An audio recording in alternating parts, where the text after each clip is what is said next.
Sosial müavinətlər artırıldı. Prezident İlham Əliyev bununla bağlı fərman imzaladı. Belə ki, iyulun 1-dən etibarən müavinətlərin məbləğləri bu cür müəyyən edilib.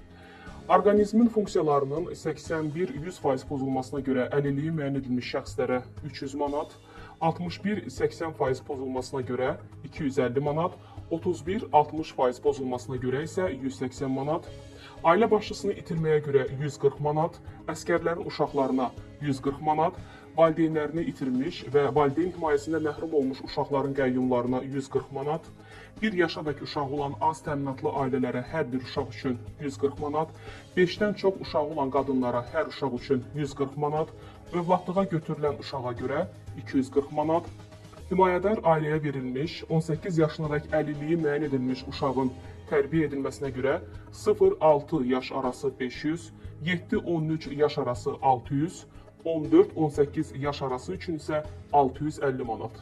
Uşağın anadan olmasına görə 600 manat, dəfn üçün 600 manat, iyulun 1-dən prezident təqaüdlərinin aylıq məbləğləri isə bu cür artırılıb. Vətən müharibəsi qəhrəmanı adı verilmiş şəxslərə 2200 manat, Azərbaycanın milli qəhrəmanı adı verilmiş hər bir şəxs üçün 2000 manat, şəhid ailəsi üçün 700 manat, 20 yanvar şəhidinin ailəsi üçün 700 manat, Əfqanistanda Sovet qoşunlarında həlak olanların ailələrinə 700 manat. Müharibə və ya 20 yanvarla əlaqədar əlilliyi olan şəxslərə müvafiq olaraq orqanizmin funksiyalarının 81-100% pozulmasına görə 600 manat, 61-80% pozulmasına görə 500 manat, 31-60% pozulmasına görə 400 manat.